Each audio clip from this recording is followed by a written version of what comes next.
Ја слушате програмата Ни Светото Писмо.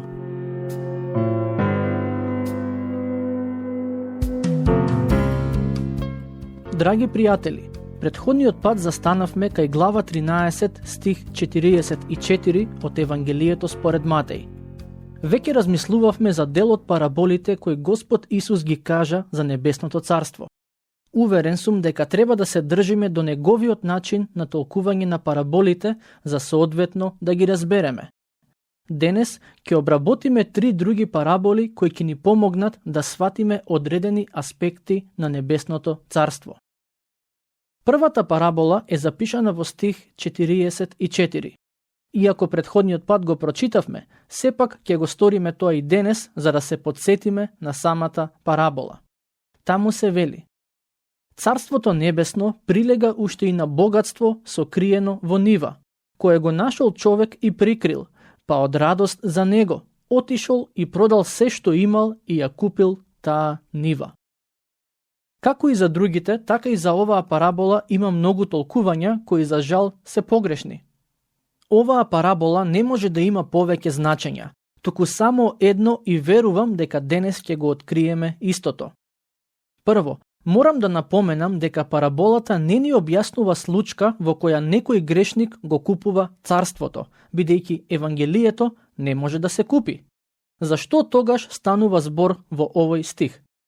Мислам дека главната поента на оваа парабола е вредноста на небесното царство и како оние кои ја согледуваат таа вредност и ја ценат се подготвени да сторат се што можат за да ја придобијат за себе. Повторно ќе напоменам, небесното царство не е нешто кое човек може да го купи, туку едноставно може само да му се подчини и да биде дел од него. Кога една личност станува свесна за големината и величественоста на небесното царство, односно кога една личност ја сваќа вредноста на тоа што значи да му се припаѓа на Бог, таа е подготвена да се откаже од се во животот само за да биде дел од царството. Како што човекот во параболата го нашол богатството и потоа со голема радост продал се што има за да го придобие, на ист начин, човекот кој го нашол Бога е подготвен да се откаже од се што има само да му припаѓа нему. Со други зборови, поентата која Господ Исус сака да им ја долови на неговите слушатели е дека за да бидат дел од царството, тие ќе треба да се откажат од нешто во животот. Може би и од тоа што најмногу го вреднуваат. Но, и покрај се, преку оваа парабола, тој ни гарантира дека вреди да се откажеме од било што, бидејќи придобивајќи го царството, ние ќе добиеме многу повеќе од тоа што сме го изгубиле. Во посланието до Филипјаните, апостолот Павле вели дека се смета за загуба во споредба со тоа да го познава Христос. Токму тоа е поентата на оваа парабола. Се друго во животот е ништожно во споредба со тоа да се припаѓа на Христос и да се биде дел од неговото царство. Доаѓаме до 6-та парабола. Слушнете што пишува во стихови 45 и 46. Царството небесно прилега и на трговец, кој бара убави бисери, па штом најде едно зрно скапоцен бисер, оди и продава се што има и го купува. Пред да ви ја објаснам оваа парабола, сакам да ви го кажам популарното толкување на истата, кое гласи вака: трговецот е всушност слика на грешникот, а скапоцениот бисер е Христос. Грешникот продава се што има со цел да го купи Христос. Не знам како вам ви звучи ова толкување, но знам дека е погрешно. Трговецот не е грешниот човек, ниту пак бисерот е слика за Христос. Едноставно не можам да го прифатам тоа како добро и соодветно толкување на овој текст од писмото.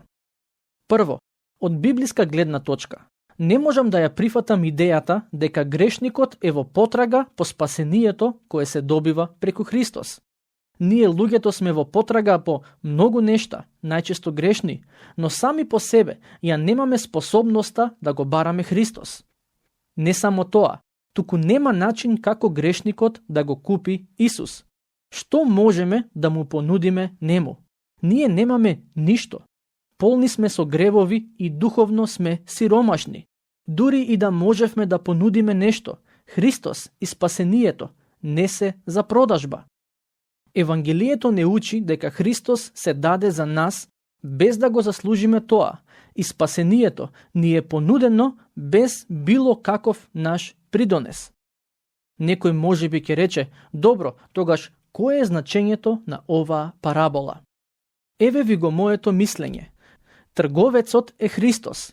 Тој ја напушти небесата за да дојде на земјата, барајки го скапоцениот бисер. И што најде тој? Изгубени грешници, но сепак во неговите очи тие се како скапоцени бисери.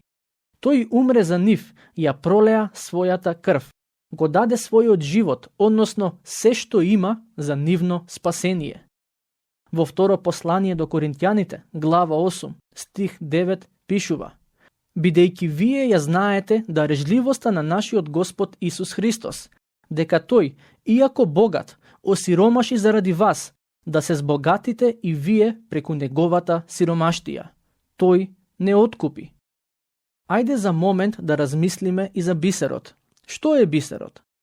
Прво, мора да напоменам дека не е скапоцен камен каков што е дијамантот. Бисерот се создава во живо суштество, односно во школката. Кога некое страно тело ќе влезе во школката, тоа на некој начин ја повредува и наштетува. Организмот одговара на тоа, така што испушта секрет со кој додава одредени слоеви врз страното тело, се додека тоа не добие форма на бисер. Интересно е тоа што според некои мои сознанија, израелците не го сметаа бисерот за нешто многу вредно. Тоа стои запишано и во писмото. Например, ајде да отвориме глава 28 од книгата на Јов. Ќе го прочитаме стих 12, а потоа и стих 16 до 17. Таму се вели вака: но каде се наоѓа мудроста и каде е местото на разумот? Таа не се оценува со офирско злато, ниту со скапоцен оникс, ниту со сафир. Не се споредува со неа злато и кристал, нема да ја размениш со садови од чисто злато. Но забележете што пишува и во стих 18. А за корал и бисер нема што ни да се спомнува, зашто здобивање со мудрост чини повеќе од скапоцен камен. Со други зборови, коралот и бисерот се наведени заедно, што укажува на тоа дека од прилика имаат слична вредност. Но, за разлика од евреите, не евреите многу ги вреднуваа бисерите. Според нив, тие имаа символично значење кое се поврзува со невинност и чистота, кои се достојни само за царевите. Да се вратиме на параболата и значењето на бисерот. Христос дојде на оваа земја. Тој е трговецот кој тргна во потрага по скапоцениот бисер. Во нас тој виде грев, но сепак го зеде нашиот грев на крстот. Во Новиот Завет се вели дека тој стана грев за нас. Во книгата на пророкот Исаја, глава 53, стих 5 се вели: а тој беше изнаранет за нашите гревови и мачен заради нашите беззаконија. Казната за нашиот мир падна врз него и преку неговите рани ние се излекувавме. Тој не само што стана грев за нас, но преку вера во него, во неговата смрт и воскресение, ние стануваме праведни. Христос не само што ја виде нашата моментална грешна состојба, тој исто така можеше да го препознае потенцијалот во нас за тоа што можеме да станеме доколку не откупи. Така, како мудриот трговец, тој продаде се што има, односно се откажа од својот живот за да не купи и има за себе. Патем, ако ја отворите книгата Откровение, во неа ќе забележите нешто навистина интересно. Денес нема да имаме време да ја читаме, но ве охрабрувам во своето слободно време да го сторите тоа. Во Откровение читаме за градот наречен Нов Ерусалим. Апостолот Јован вели дека вратите на тој град се направени од бисер. Тоа не е никаква случајност.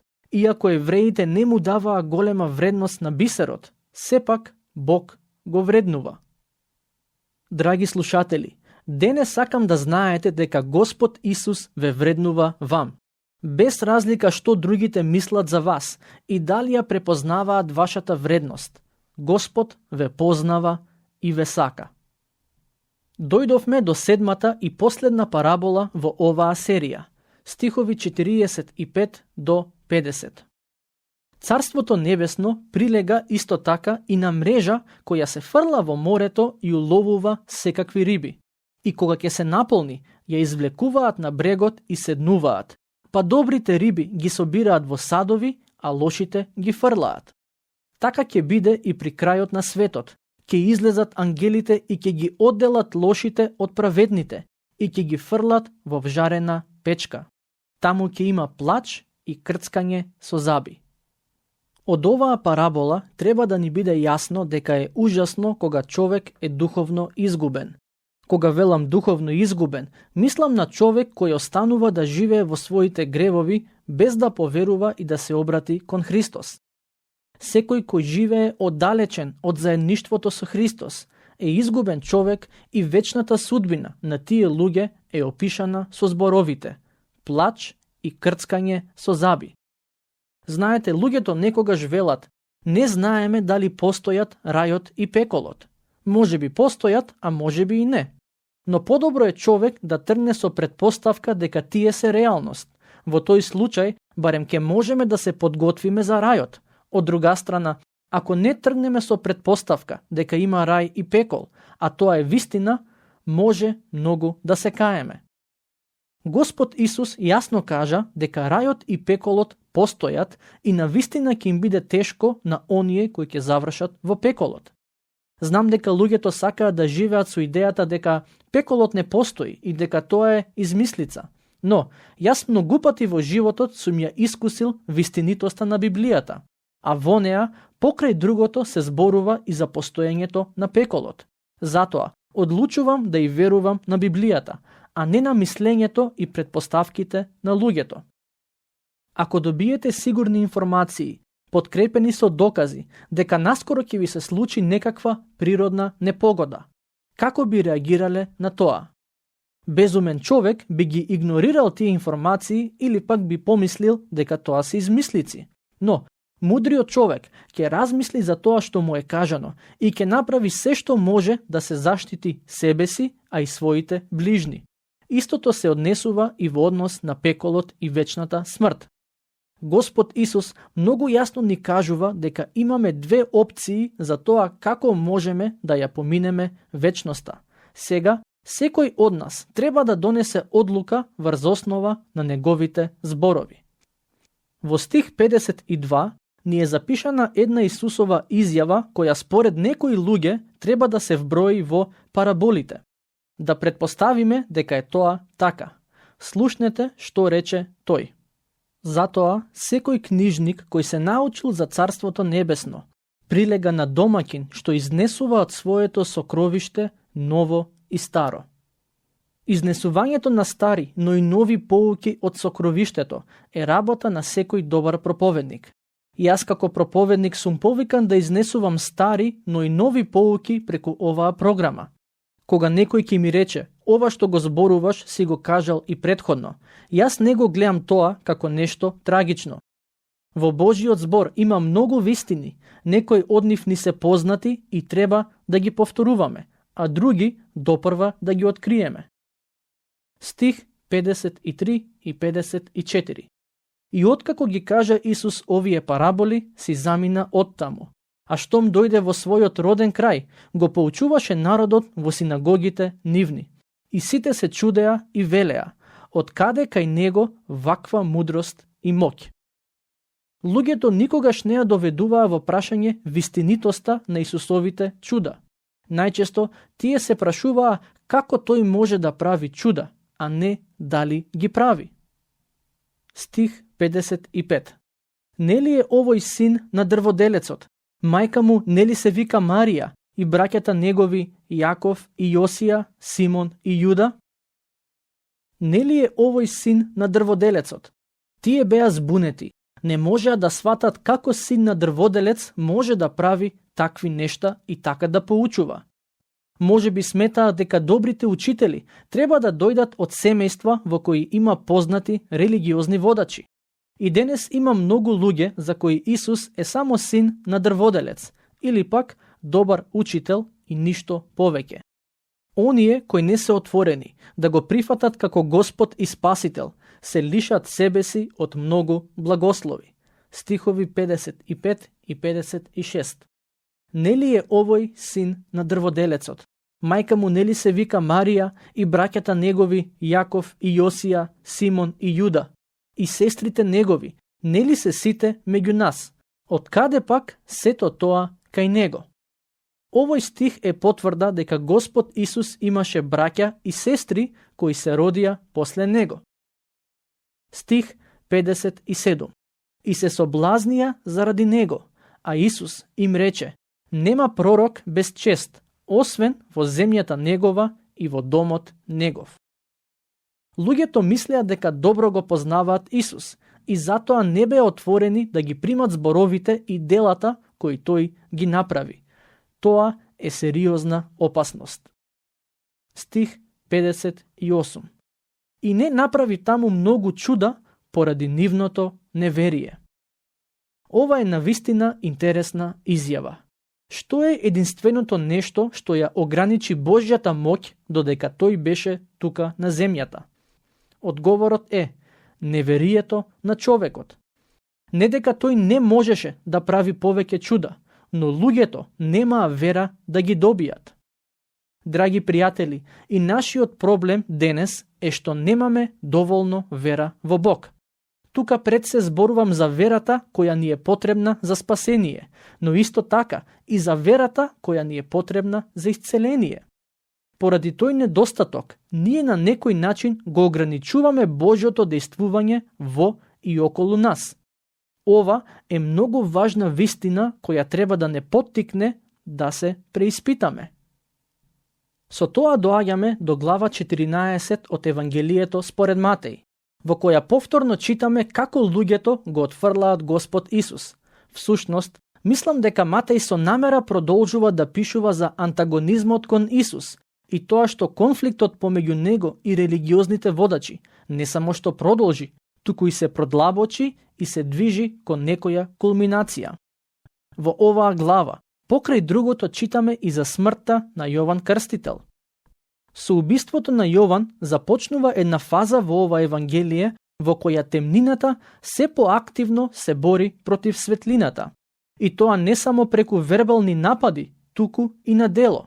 Сето тоа ќе води кон моментот кога и самиот Господ Исус ќе биде предаден и погубен од грешниците.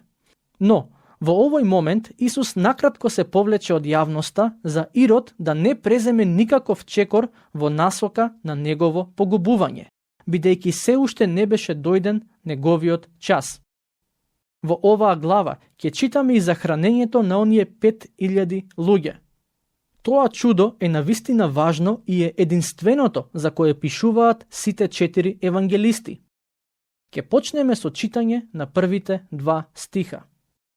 Во тоа време гласот за Исус дојде и до Ирод четворовласникот, кој им рече на своите подчинети: тоа е Јован Крстител, тој воскреснал, па затоа и стануваат чуда преку него.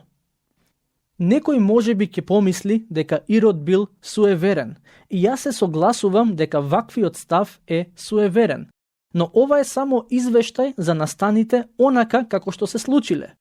Ова суеверие не е библиско суеверие, не е суеверие покажано од страна на Господ Исус, апостолите или некој друг христијанин. Ирод е суеверниот во оваа ситуација и како таков е слика на голем број луѓе кои до ден денешен си ја носат таа особина со себе. Еден од начините на кои суеверието се прикажува во денешното секојдневие е преку активно читање на хороскоп. Луѓето не само што го читаат хороскопот, туку и му веруваат. Оние кои се искрени и вистински христијани знаат дека нивниот живот зависи од Господовата благодат, а не од поставеноста над звездите или било што друго. Царот Ирод не можеше да ги игнорира службата и личноста на Господ Исус Христос. Очигледно е дека тој човек беше суеверен. Не само тоа, туку како што спомнав во една од претходните епизоди, Ирод беше многу расипан човек. Го кажав ова и тогаш, а ќе го повторам и сега. Него можеме да го наречеме мафијата од првиот век. Станува збор за човек кој не бираше средства за да ја постигне својата главна цел, а тоа е да остане на престолот. Но колку и да беше затапена неговата совест, сепак чувствуваше вина поради тоа што го предаде Јован Крстителот да биде убиен. Тука ќе мора да го завршиме нашето проучување. И за глава 14 од Евангелието според Матеј ќе продолжиме да размислуваме во следната епизода. Бог нека ве благослови.